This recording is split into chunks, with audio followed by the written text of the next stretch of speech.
So this property's been sitting on the MLS for almost a year and it's already subdivided. So in my mind, I'm like, this is a deal. It was listed for 175. We locked it up for 143. And then we sold each individual parcel separately with 10% down, sell the notes, $50,000 for a deal that's been sitting on the MLS for a year. That's awesome. That's creative, right? So out of pocket, what was that out of pocket cost? I think we did 1,000 to lock it up. Yeah. Now, look, that's creative, right? That's thinking in between the lines when you start to put that together.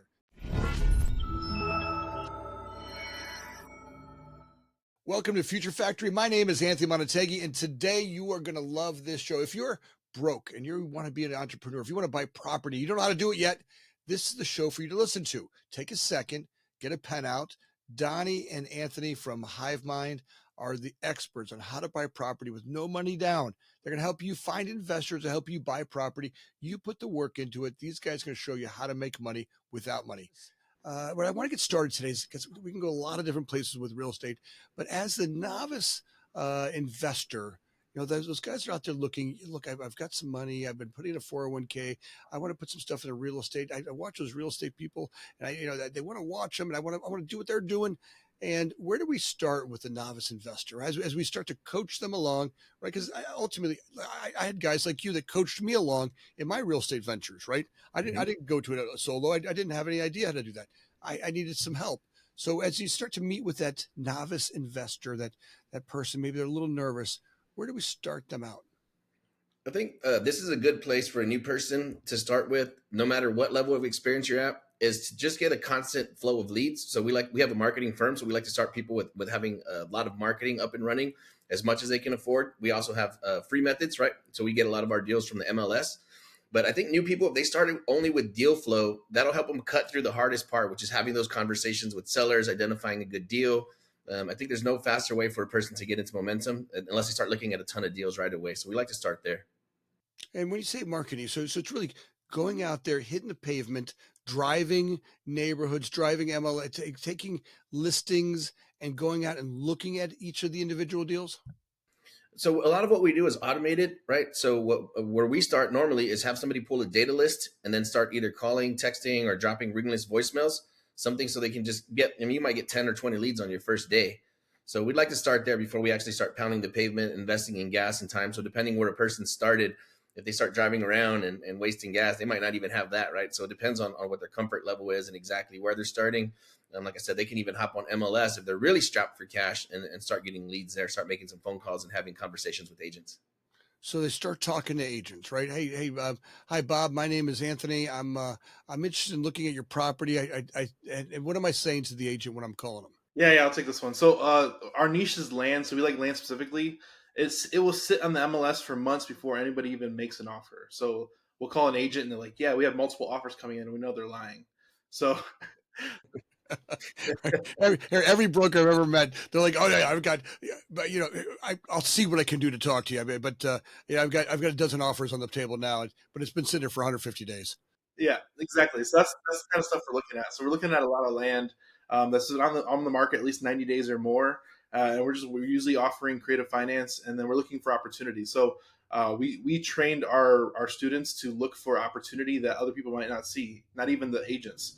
So a lot of agents aren't specialized in land, so they might uh, uh, incorrectly list a property. They might incorrectly put incorrect details into it. So we train our people to look for those little nuances that might portray as a deal, even with it sitting on the MLS, and it might be there for 6 months, 12 months, and no one's even going to touch it. It's funny how people are kind of trained to do things one way, right? Mm-hmm. They put on MLS, they wait for some sort of offer, but I think there's where the conversation gets. For me in the real estate world, it's always about looking in between the lines, right? Mm-hmm. Looking at what other people aren't seeing. Right. When I drive a neighborhood and I look at a piece of property and 80% of it's been unrented for the entire time I've lived in the neighborhood, I look at it and go, there's my opportunity, right? That other people see that as a bad spot. I look at it and go, no, that's the gold mine right there, right? This is either landowner who's either sleeping, retired, or doesn't care, right, or doesn't have the wherewithal or the fundamentals to do it. And now my job is to start to figure out, all right, how am I going to get into that deal, right? I think the same thing has to happen. You got to start to know how to wiggle through those conversations. And how do you start coaching those young folks to do that, or the new people to do it? It might not be young. Might be somebody decide to do it later on in life. Let's say we had a conversation today with one of our new coaching students. So he's looking at a 20-acre tract, right? Sellers has it. He's priced high according to the market. If you're buying 20 acres, it's priced pretty high, right? So pretty much our only strategy going to be here is to break it down into 21-acre tracts. Luckily this is a perfect shape, has a perfect amount of road frontage on it. So all we had the gentleman do was get us on the phone. We know the seller is open to giving us an extended closing period, which we need so we can get some of our engineering done, right? So what he says, I'm going to offer the guy 100,000 up front, to lock the deal up. And I said, let's not start there. I said, let's talk to the gentleman and let's see what he needs, right? So first of all, what does the seller need exactly, right? So, hey, sir, we can offer you a certain amount of cash while you're waiting, right? It's not traditionally how we do things, but we can offer you some cash up front if you give us enough time to get our engineering approved so that we can make sure that we can do exactly what we want with this subdivision. And that's it. Just letting them bring us the lead, and then we can have the conversations with the seller or somebody on our team to just make sure that they're pivoting those conversations in the right direction so we can get the exact setup that we need. So we have two offers, like Daniel mentioned. One is a low cash offer, like everybody, all the other offers are getting, and then a full price offer if you can give me enough time with the property to do what I have to do. And I think that makes a lot of sense, right? When you look at an owner, it's always about that negotiation.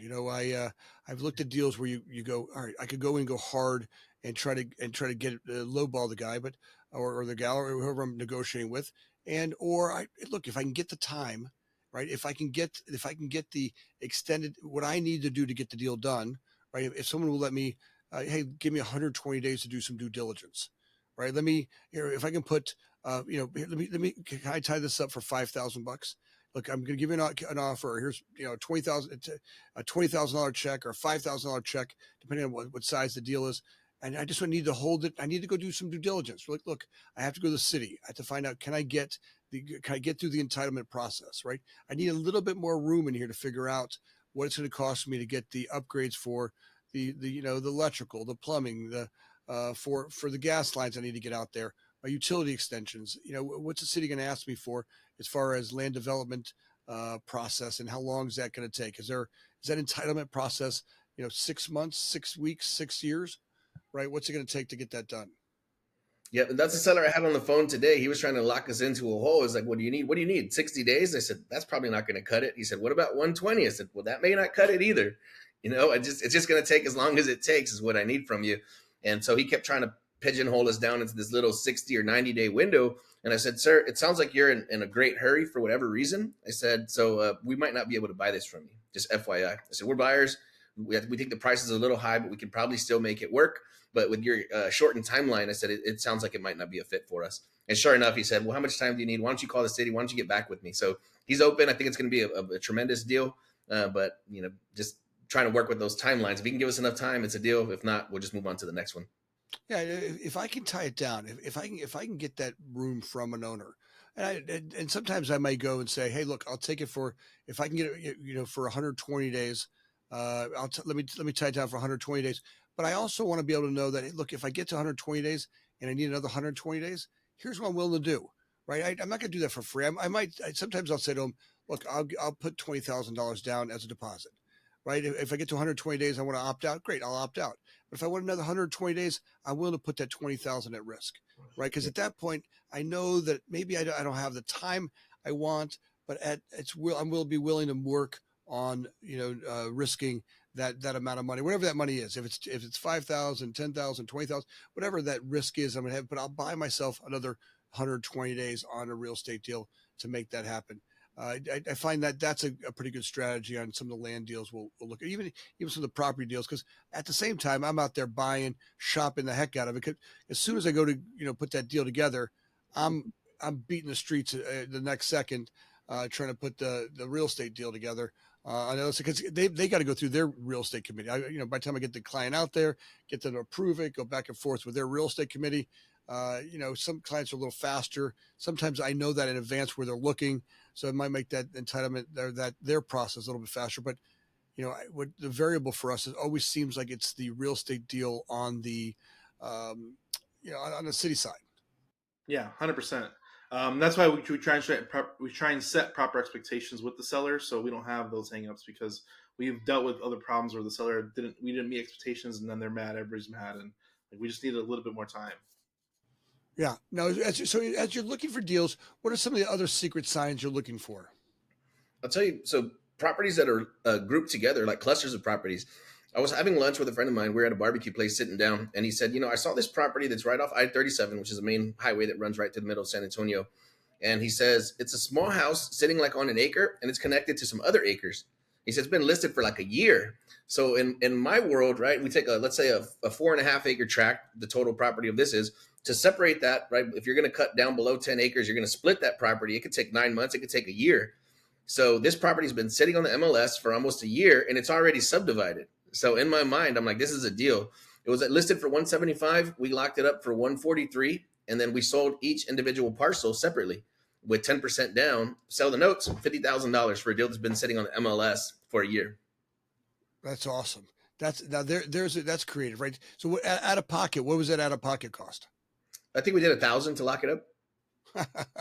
Yeah. Now, look, that's creative, right? That's thinking between the lines when you start to put that together. Right? And those are, I mean, it's not hard to find if you're willing to go out there. And I think now is the best time to be out there, right? Everybody's afraid of the interest rates and what's going on with the interest rates. And a lot of the buyers came off the market. So a lot of the sellers are sitting out there with inventory that, they're trying to figure out what they're going to do with it. Yeah, and that's kind of what we're looking at, right? So especially on the MLS, we have our automation tools that we can blast out thousands of people per day. But you hop right on the MLS, you see a deal that's been listed there for 9 months, right? Sub $100,000, and the seller's ready to have a conversation. And again, so we do a pretty much a half off offer, and then seller financing on the other side with 0% interest. Those are our two offers. And if that seller's not open for it, we appreciate your time, and we're just calling the next guy. So it's like if you sat down for 8 hours, you should be able to find a handful of deals any day of the week. Nice. So, and is that kind of the strategy, is that you're just making sure that you're trying to get into the deal flow, right? So getting started, it's literally just getting to the table and starting to look at, dialing for dollars, dialing for calls, dialing for, brokers, trying to just figure out each of the deals and just start talking. 100%. We do a lot of stuff. We do a lot of, like, I think we're talking about small deals right now. So one of the deals we did about 2 years ago was we create cash flow with land. So we found this little land parcel worth about $40,000. The seller wanted 15. Most people would be like, yeah, I'm going to jump on that $15,000. Anthony, who's big in sales, is like, well, if he's at 15, he might take less. So he offered him 8. We ended up getting under contract for $8,000. We ended up finding a buyer in 2 weeks with $8,000 down, $500 a month for 5 years. Wow, there you go. That's the cash flow right there. So let's go back to this. So original offer ask for the property was 15. Correct. You offer him 8 and get the deal at 8. Now you take it down at $8,000. Now you resell the property for $8,000 down, and then $500 a month for how long? 5 years. For 5 years. We didn't take it down for $8,000, so we found an end buyer to put the $8,000 in our place for us. So we got zero into the deal.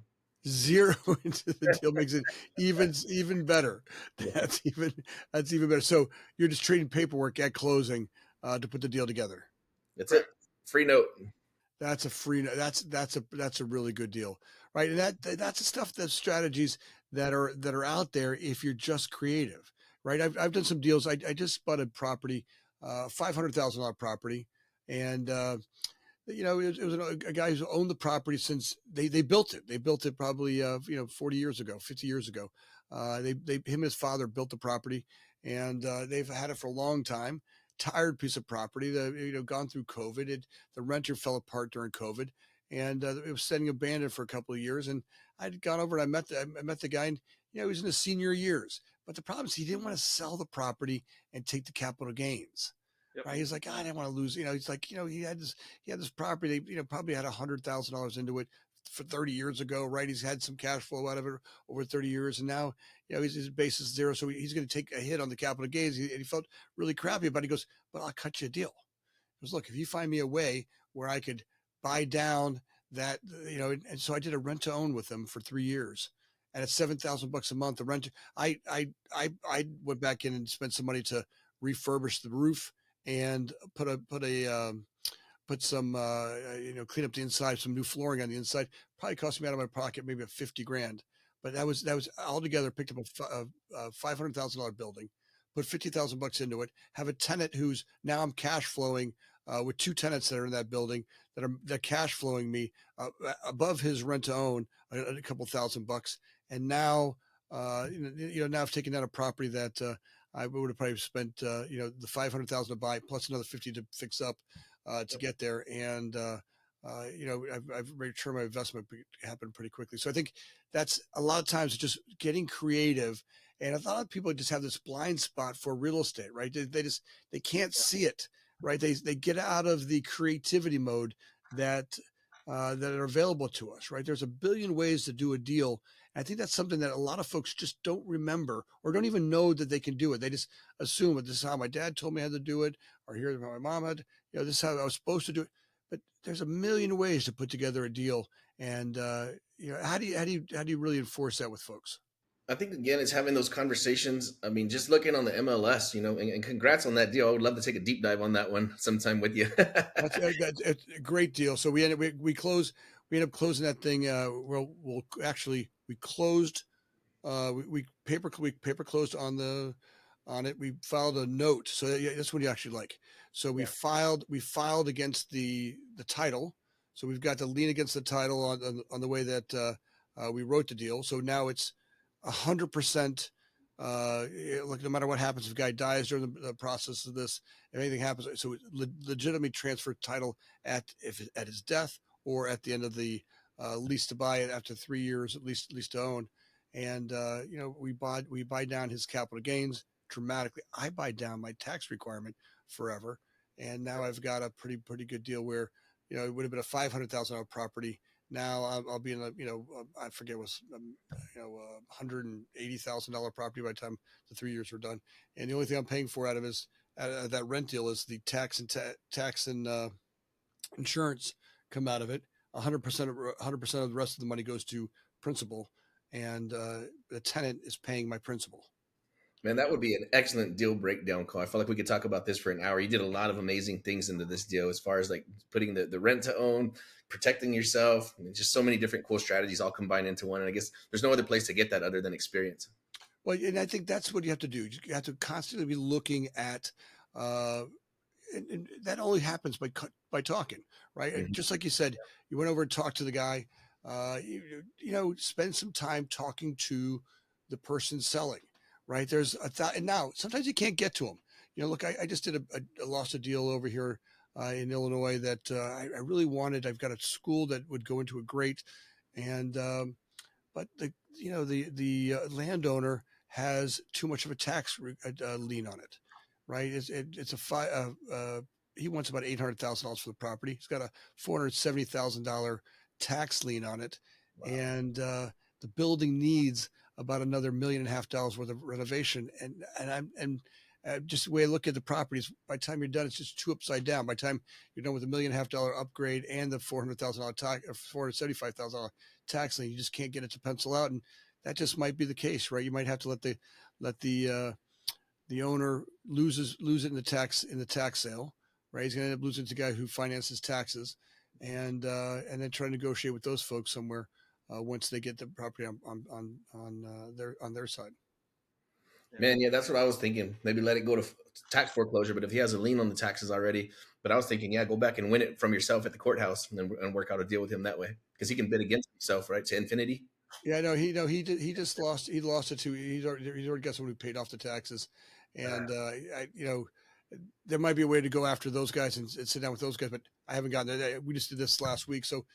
Then you take a break, right? I always say every great deal, every great real estate deal I've ever done, I've lost 5 times, right? I go to the market, I got it done, I think I got it, and then something happens, and I go to the market. That guy that I did the real estate deal with the run to own, he went dark on me. It took me a year to get that damn thing closed. The building that our offices are in took me 10 years. For the first offer I made the guy. It took me 10 years to close. Now, I never get too attached to them, right? If we look at every one of the real estate deals we ever look at, something my mother always told me is never get emotional about real estate. If it's not a great deal, Get out of stop, right? Don't get emotionally attached to real estate. It has to be a great deal. And no matter when it is, don't buy them in high markets. If it's not a great deal, no matter what market it's in, don't buy the hype, right? Markets will come, markets will go. They always do. Do not believe that you're the guy that's going to be in the real estate deal. It's going to last forever. They always go down. Every real estate cycle goes down. And don't be stuck with the highest piece of property in the cycle that was just, closed on. So that makes it a little bit more fun. Wise words from mom. So I think the main thing that we try to get people to focus on is cycling through a ton of deals so they don't get that attachment, right? So you have this one deal and it's a for sure winner and you've been working on it for 2 or 3 months. They get emotionally attached to the deal and now they don't want to let it go. And as we continue to analyze it, we say, hey, this one needs to go in the recycle bin or into the garbage can, right? And they have a hard time letting it go because they have so much time and energy into it. But if they had 15 deals working, right, then that deal would just be, shove that piece of paper away and we'll look at it another time, like you said. Yeah, I get the same thing when we're out there looking for real estate for brands. And, Mm-hmm. we got a lot of, young, inexperienced real estate folks that are maybe work for the brand and they're out there in a marketplace looking for the perfect location. And, really, like we were talking about before, I've never met a broker yet who doesn't have my perfect location, for whatever the brand is in their files already. Listen, I'm here in Chicago. I'm waiting for a broker one day to tell me, listen, Anthony, I've been looking to build an island out in the middle of Lake Michigan, and we're looking for your real estate deal. Your brand is going to be the center point of that real estate deal. There are oftentimes I'm in these real estate places where brokers just want a commission. They don't care about the long-term longevity of the property. They don't Mm-hmm. care about what the investment is. They want their commission, and they're not looking at the real estate deal from the longevity of the client or how it's going to perform in that marketplace. And what I want to be telling people that are looking for real estate is to know what they're looking for, right? If you're a brand and you're a tire company and you want to put tires on cars, or you're selling hamburgers, or you're looking to understand what your marketplace is, right? And then have a really clear sight picture of your demographic model. And today, with the amount of demographic, it is happening even smarter and smarter with AI that's out today in the real estate world.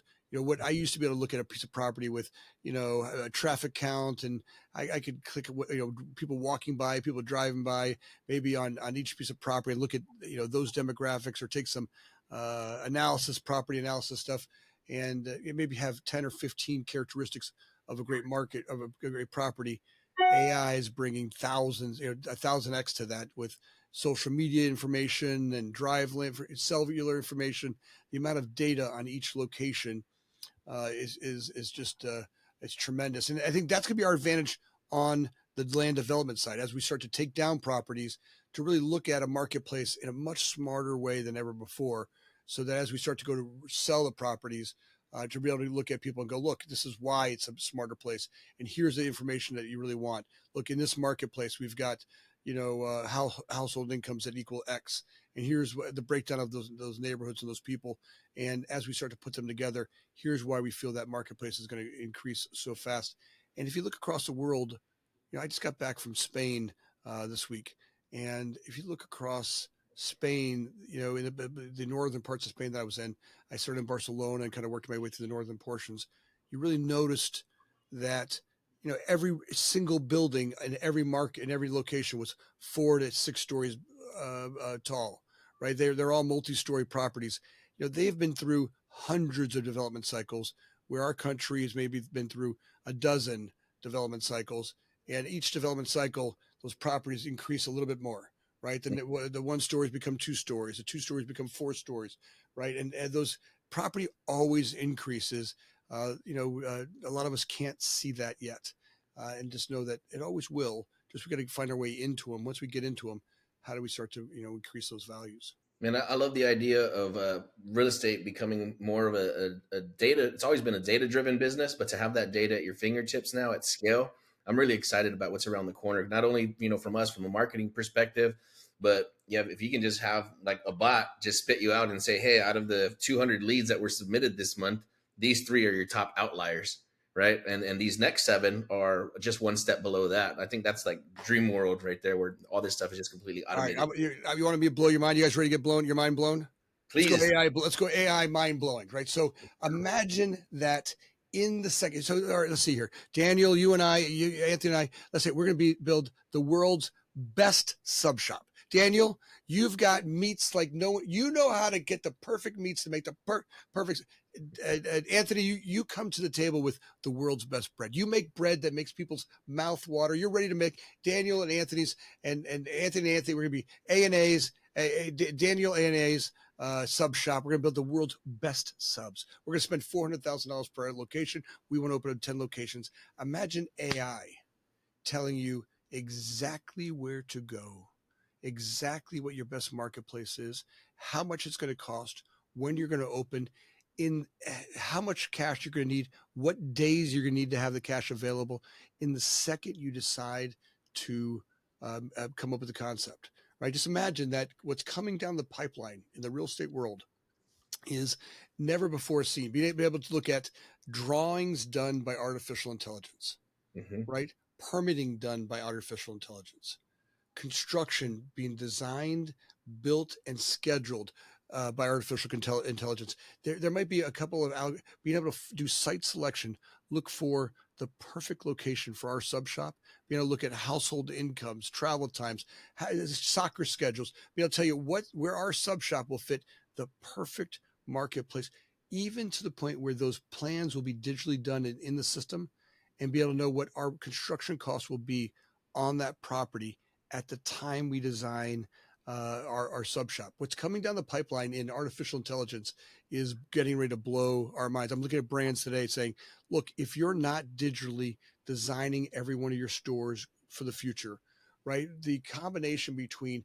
digital design and I'm talking to developers and saying, look, if you're not building your buildings in digital designs, using things like Revit instead of AutoCAD, and being able to make sure that every component of your property is built digitally, so that as the client comes to the marketplace, their AI will be able to design a layout and construction model that will literally design itself into your property. At the same time, it's designing the property and putting the layout in, putting the McDonald's in, or the Burger King in, or our sub shop in. It's at the same time going to the marketplace and looking for our product availability, for the plywood, the 2x4s, all the components going to take to build that sub shop, that hamburger joint, whatever it is that we're going to build in the moment, and be able to know what's the scheduling for its availability to meet our schedule and tell us when we're going to open. And you and I might have a couple of things we might slide. We might be able to slide a couple of components. We may decide to say, hey, you know what? We want to be all green. So we might slide a bar and say, let's see how green we can be. All right. And that might change our numbers a little bit. Right. Or we might say, hey, there may be some construction, like Uber. There's times where AI, where there's peak construction time. And, look, Yeah. if you open in December, you're competing with Christmas construction. If you open in February, it might be a little cheaper, right?